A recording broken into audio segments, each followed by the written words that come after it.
what have you seen from Tom Pyatt that allows him to? Oh well, I'm just trying to keep the same depth where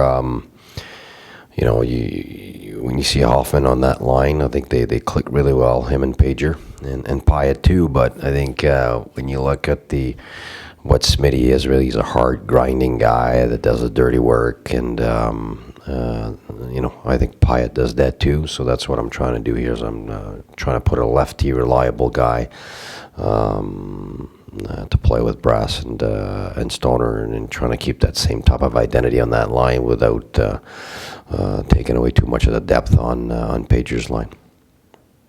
We'll see how that goes after 5 minutes. What did you like about Bailey when you called him up last time? I liked everything about him, to be honest with you. I liked his speed. I thought he was poised with the puck. He got it out of our zone. He got it into the other team's zone. He was in the right places defensively. So I think for a call up, he answered all that I was asking for. When you leave that building and I guess look at the tape this morning, are you happy? You're not happy? Well, I'll be honest. We're disappointed we lost that one because looking back after at the 5-on-5, we were clearly the better team. Like it wasn't even close in 5-on-5. So, we lost that one. Special teams. We got a lot of good chances on power play. Didn't bury them. Basically they didn't get a goal 5-on-5. They got a 4-on-4, which nobody really made a mistake on that one. I think our goalie probably would like to see that one again, but which happens. And the rest was really basically the end of the PK. So you're missing somebody. The guy just steps on the ice. He's not there yet, so you're missing somebody. So I think special teams. If we had one power play goal and one less PK one, you win the game, and we're really satisfied with that effort. I thought, but we missed way too many goals, like 4 posts just in the third period.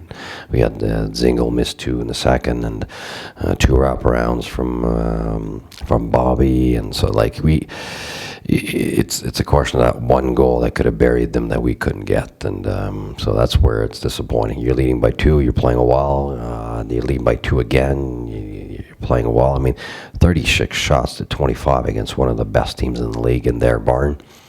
It was looking a lot like the game in Chicago, to be honest with you. We didn't bury enough. So. You've been through ceremonial games. This will be a little different tomorrow night. From a preparation point of view, anything different? Yeah, you know what? The ones that are the toughest are the ones you're sitting on the bench and then you start right after. Those are longer. But I think the way it's made tomorrow, it's going to be better because we're all going to be on the bench, live, what needs to happen. And then after that, we get warm up. So we get back into the getting activated again. Then the game starts. So I think that's way better than waiting and then starting. Usually there's a weird I don't know, a void there. I don't know how to explain it. You don't feel like there's a game going on because there's too much in between when you come out of the room and when you play. But I think in this case, the way it's going to be managed is probably going to help the start of the game for both teams. Can your players take anything from the ceremony at all? I mean, Alfie has played such a huge part of this organization, and for a number of players in that room, do you hope they sort of build off of it, or is it just telling them to sort of...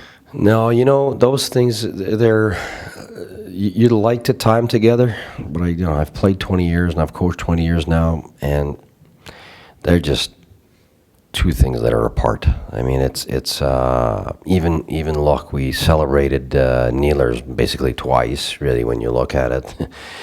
And we didn't win either game, and it wasn't because the guys weren't motivated. So it's once the game starts, it's a hockey game, and you got to win it because it's a hockey game. I mean, our guys can have more motivation than great motivation. They're really motivated, so you're not going to be.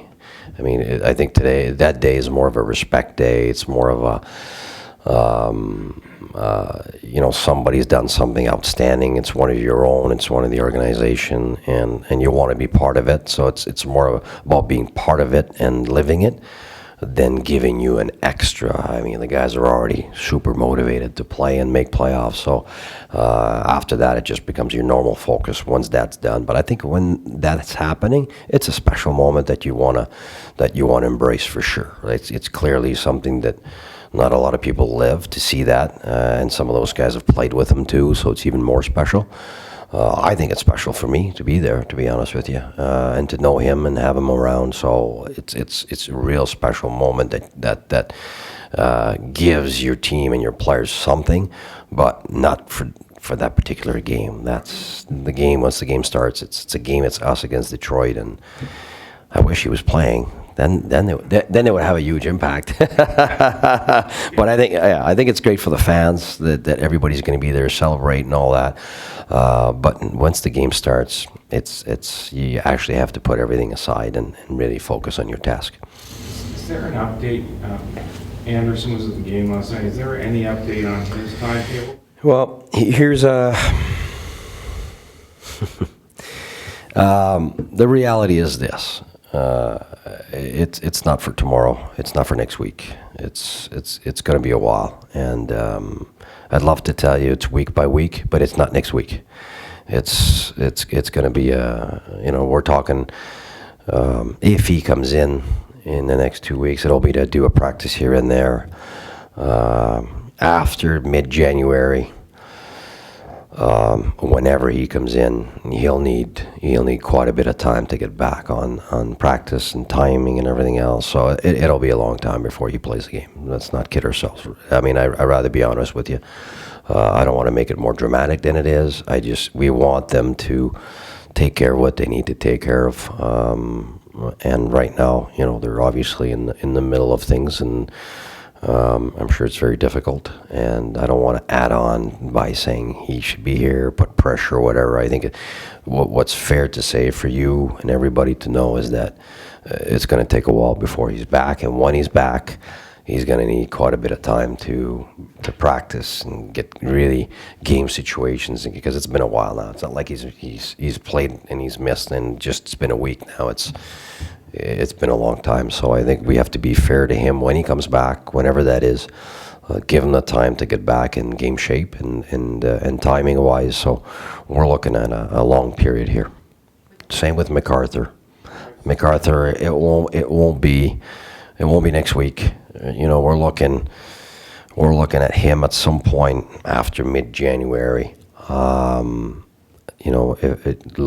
don't know which date, but after mid-January, we'll see him, get on some lines for real, and then from there we'll see where we go. So it's not next week. It's not this week. It'll take a while.